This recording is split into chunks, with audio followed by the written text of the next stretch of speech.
так эти... А так, кто еще будет вставать в 6 утра?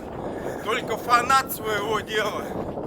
И вот именно такой тренер нужен. Когда ты в кроватке еще хочешь полежать минут 30, а он тебе говорит: давай, родной, history time! Добро пожаловать на канал One Chance. И сегодня наша съемка началась в 6 утра. А все потому, что наш герой, вы много о нем слышали в Инстаграме, во всех социальных сетях, и здесь на Ютубе мы тоже много о нем рассказывали. Это человек easy work, hard work, sleep time. И это наш Джонни. Джонни топ-тренер, топ-тренер, топ-бойцов. И наш выпуск, он затягивается уже продолжительное время, потому что наш английский еще не на таком высоком уровне, чтобы понимать английский. Ну а Джонни еще английский с ирландским акцентом, что еще больше создает препятствия на нашем пути. Но мы максимально постарались сделать этот выпуск душевным, как всегда, познавательным. Поэтому, друзья, погрузимся в атмосферу тренировок и истории о личности Джонни. Let's go!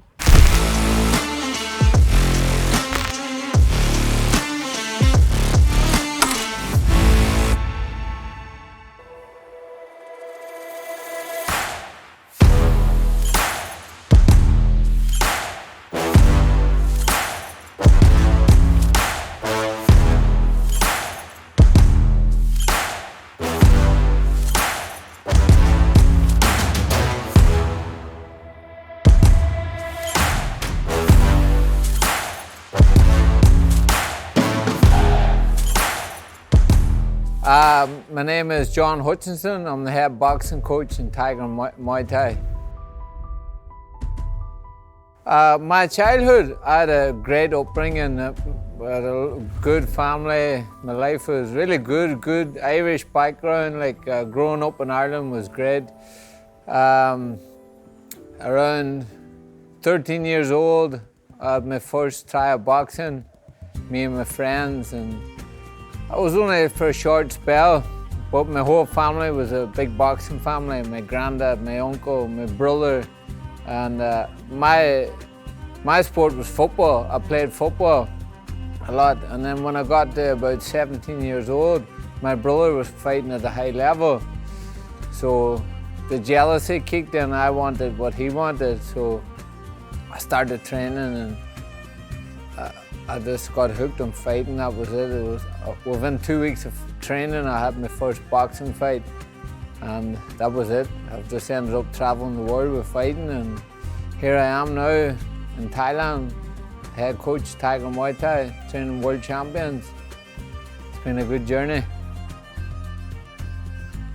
I started boxing amateur, and I had about 75 boxing amateur fights. I boxed for Ireland, boxed all over the world, boxed in America, boxed in Spain, England, you name it, everywhere, Thailand, Australia.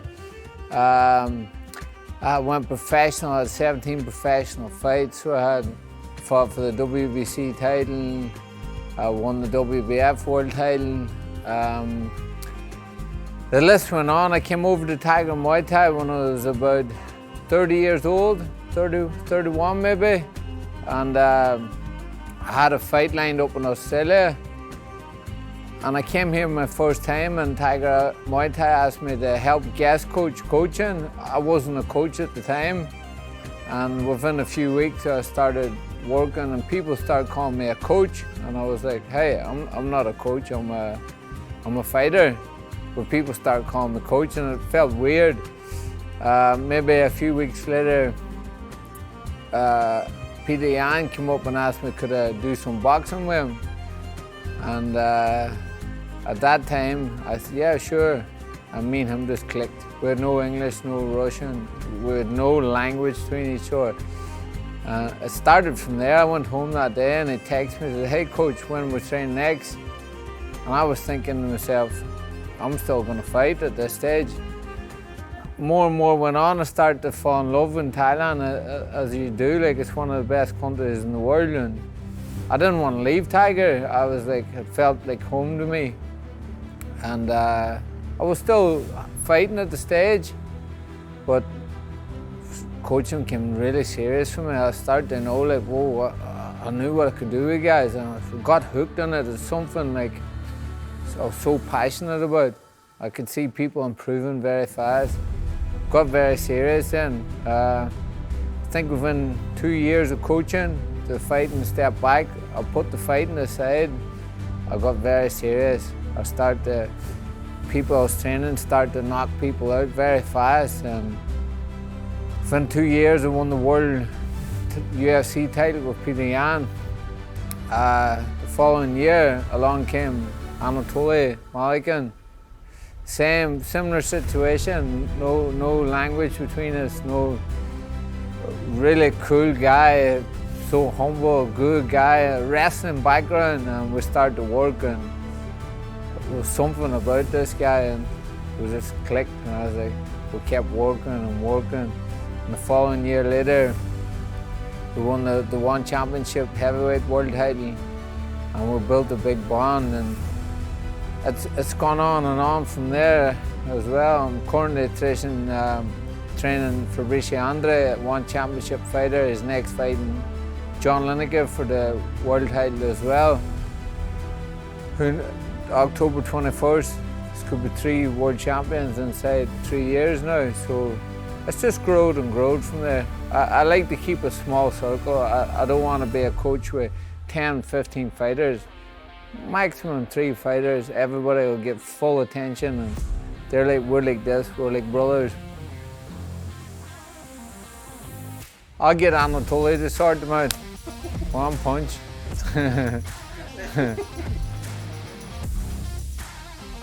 Family is a big thing. I came from a really good family, and I see like Anatolия, it's his family is #1. This guy, it's his motivation. Petr Yan's the same, big family guy, does everything for his family. Family is very important. It's their extra motivation when they need it. Discipline, very important. You know, there's days like we don't want to train, yet we're the first in the gym or last out. Anatolия is proof of that. You know, fights falling through, fight after fight falls through, yet he's the first guy in the gym every morning. Discipline, number one. And then also being happy in life, being around good people, it's very important. You know, it's about the circle you have. You know, you go home to a good family, you're happy in life, the people you meet, you got to keep a tight, small circle. I like to keep low key. I like to keep myself. I like to go home. I like to study at night time. I fight for you. I love my job. I love what I do. I love making people happy. It makes me happy. And I just like a simple life. I don't like the big flash life. I don't need to go out or party at a nightclub. I just go home. Simple life, and I go to the gym. I like to be first and last out every day.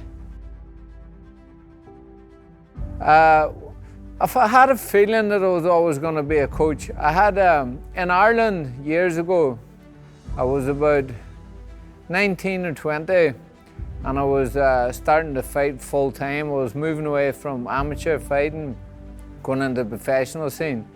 And I opened up a small gym, and it was no bigger than this cage. It was small. Within about 2-3 weeks, I had 18 people in it, and we couldn't move. It was like a small box. I was like, whoa. But at that time, I wasn't ready to coach. I went traveling the world. I left. I knew my coach. That time, I knew my limits, what he could only show me. So I went to England. I moved around gyms in England. Then I went and lived in Spain. And then I went to America full-time fighting. And then I went to Asia side. I went around Australia. I fought all around Australia. And I kind of knew by that stage that I've been around the world. I've learned from every coach possible. Now it's time to put my ideas together. I could see bad coaching, and I hated bad coaching. And then I just knew at that time, when I started training with Peter, was my first fighter, like, I knew from there on, I said, this is it, I'm here to make a statement, like, and I've just had to push the fighting away, and I've got really strict on coaching now. Difficulties, you know, there's a lot of stress with coaching too. It's not just, you know, it's not just going holding pads or enjoying life in the gym. Outside of that, it's a full-time job. I have to go home and study. I have to phone these guys and say, hey, are you okay? Are you down? Are you up? Their problems become my problems, you know. If a fighter loses or gets hurt, I'm their next closest person, you know. There's a lot of responsibility in a coach. I take it very serious, and it's not, I wouldn't say stressful, but it can be hard, but you've got to enjoy it. You've got to, like, sit down and go, yes, I've choose this life, and this is why we do it, and we're going to make a statement. We'll be number one in this game. So I was training. I got hired in to be Khalil Roundtree's boxing coach for the last 2 weeks of his fight camp. He was training with the Hickman brothers at the time, and I didn't know Anatolio Malыхин that time. And it was like the last 2 weeks before we went to the fight island, and we needed a bit of sparring for Khalil. And I seen Anatolия, and I said, hello Anatolия. I go, would you mind doing a few rounds with Khalil? He said, no problem, coach. And at that time he was going, he had real bad COVID. He had just flew back to Thailand, and I think he was in quarantine and all. I didn't know the guy at the time, and he had hardly any English. And but I remember saying to him, put it on him, make it a little bit uncomfortable because he's got a hard fight. He was, okay, coach. 10 seconds later, turned around, Khalil was crying. I've never seen no one. He went and his nose was busted, and I was like, whoa, this guy he can hit, like. And I was like, when from that day on, it was the first time I met Anatolия. And when I was over in Abu Dhabi with Khalil, I was thinking, wow, this guy, like. And like when I got back from the fight camp. I went from there, I went to Miami to Peter Yan's camp, so I was away for a month. And when I got back, Anatolия had got his condition up. He had, the COVID had passed him.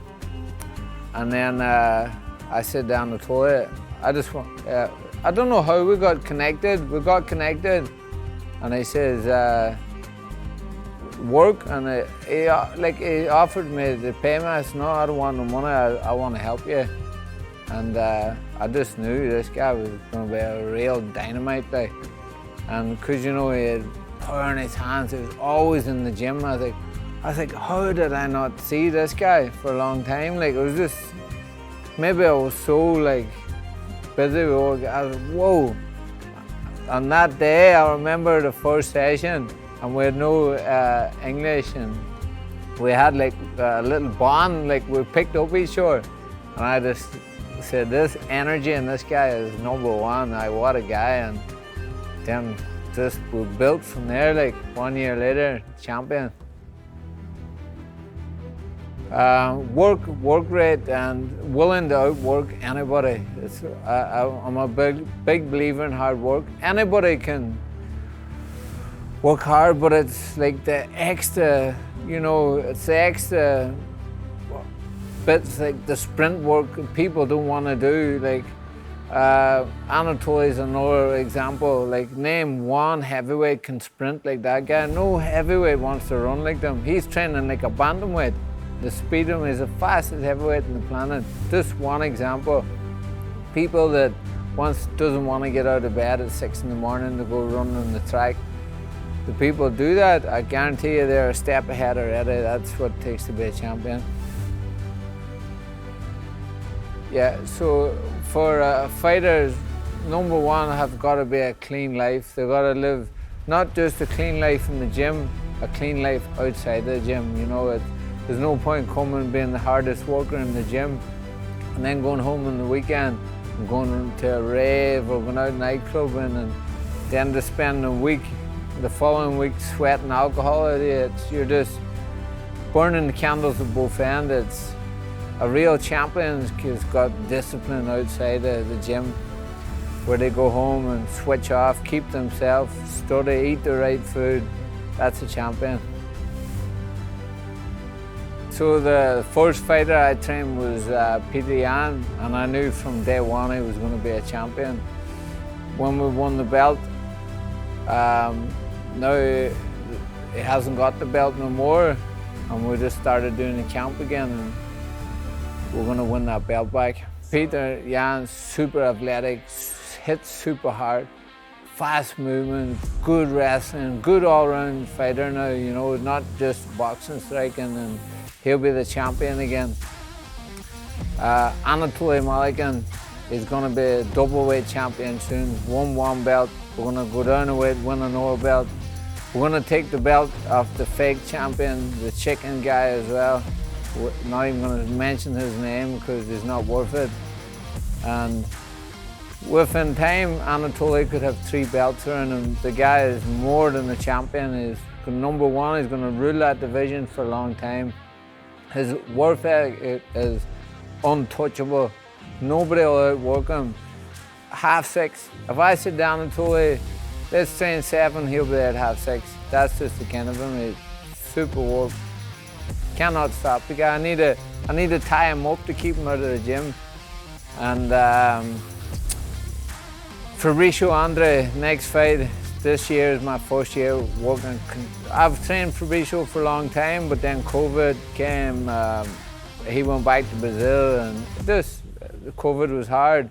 Now he's back. It's been working consistency non-stop. The guy is phenomenal. He's gonna put John away in 1 round. No questions asked. He'll be the champion. Muhammad Mokaев, I first came on him when he came over here. I think he was, I'm not sure what age he was, maybe 17 or 18 at the time. And I think, this kid, who is this kid here? I go, he's a champion. And I remember introducing them to the class. I go, do you see this kid? I go, remember his name? I go, this is the next UFC champion. And I just know he's a special talent, and I've done a lot of work with Muhammad. I'm meant to join camp with him now in Abu Dhabi as well for the UFC. This kid is going to be UFC champion. It's just a small circle I keep. I don't want any more fighters, and I'm happy, and everybody gets my focus. Oh, I forgot about Tanka, yeah. I forgot, yeah. I didn't even think about Tanka, world and all belt. Yeah. Tanka had done an interview that said thanks to me too. I never heard it, you know. But I forgot about Tanka. I forgot about him. My last camp with Tanka, it was here. He's become the first Chinese MMA world champion. I knew after I started work with him, I loved him. He's got power, got good hands, and I broke down his opponent on a video. I said, this fight's gonna be a good fight. So you're gonna win this fight in style. And he did that. You know, Tankai was a guy I really loved working. Good work ethic, super fit, super conditioned. There's something about these Chinese fighters, they're up and coming, they're producing champions over there now, and I think it's only the start for Chinese MMA. My first target for coaching, I remember saying to Muhammad Mokаев years ago, we came real close bond, and he says to me, coach, he goes, I'm going to become a UFC champion. I go, you know, Muhammad, there's one trainer in Ireland that's won 5 world titles, and I said, I'm going to win 5 world titles, and I've already gone past that, and I want to make history, and I believe, I don't want to set no target, but I believe I'm going to be one of the most coaches to hold the most world titles. I'm not even going to set a target, but all I see is belts in my head. Yeah, so as I say, it's very important about your circle, you know, and who you let in this circle. if you look at our training video on Saturday, it was just a short clip. The first guy was Anatolio on the steps, training like a bantamweight. Behind him was Fabrisio, the next one championship. Behind him was Norris, a young Irish guy that Peter and Anatolio calls him the workhorse. The work ethic's non-stop. He's turning professional. Peter Yain, the former UFC champion, like champions push champions. It's like your circle.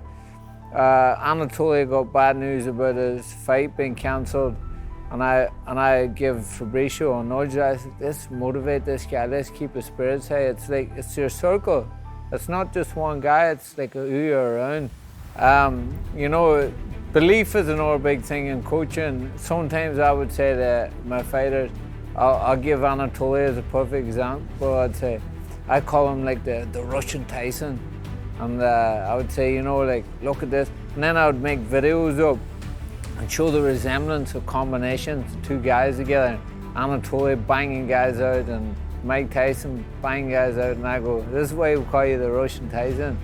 And then we had to change styles a bit. We started like working on Golovkin a bit more for Anatolia's control.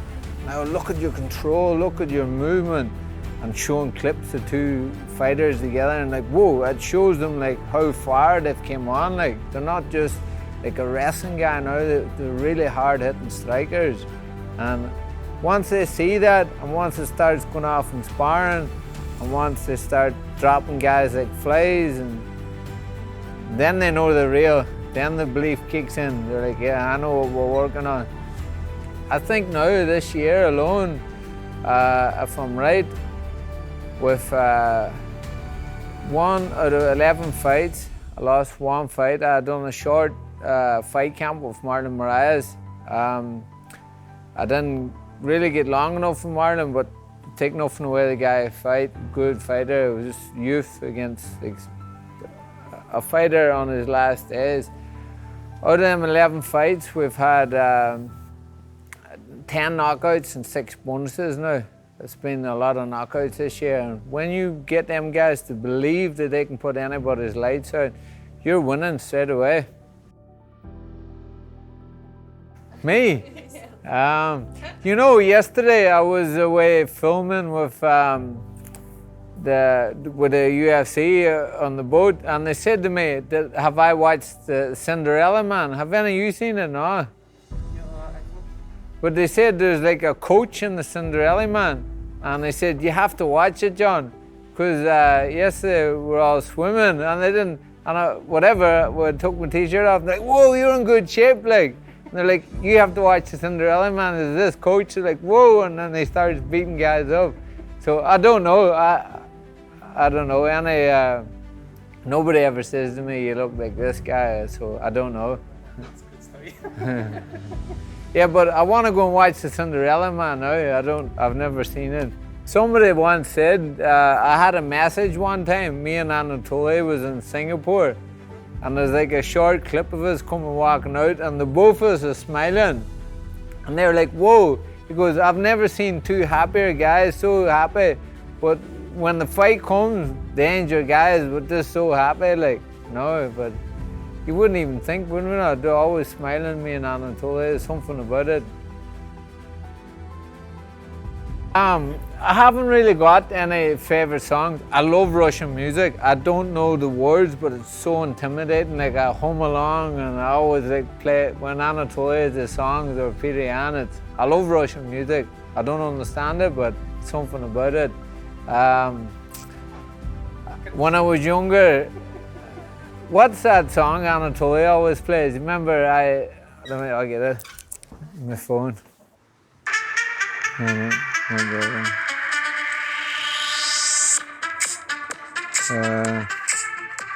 This one, no?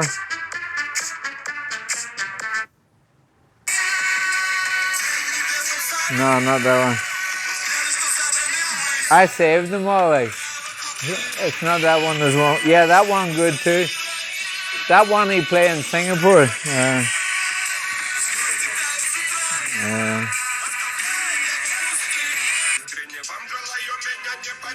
No, it's not. This one's good too.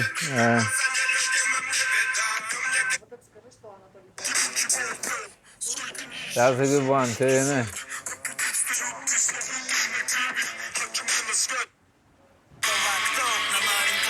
I don't know where it is now, but I know it's the best one. Anatolio loves it. I saved them all, you know, I like the Russian song. Yeah, but other than that, I only just Irish songs. You want me to show you one Irish song? No, I can't sing. No. Irish song. What's a good one? Jacob Banks, very good singer. No, this is not Ireland. He's American. I think I have it here in this playlist. Where do you see? Boom. When you learn the words of that, listen and think of Leo. Very good. It's like it's about little kids growing up. It's a very good song. I just want to be grateful for the people I've met from Thailand. Everybody, the people I have the opportunity to work with. I'm so grateful, and things are only going to get better for every one of us. We're only starting in this game. Друзья, спасибо, что были с нами в этом эфире, провели с нами время. И я хочу сказать огромное спасибо Джонни. Thank you very much. Thank you for your time. No problem. Thank you. Sayubi time. Let's go. Подписывайтесь на наш канал, ставьте лайки, ставьте комментарии Джонни, он все прочитает.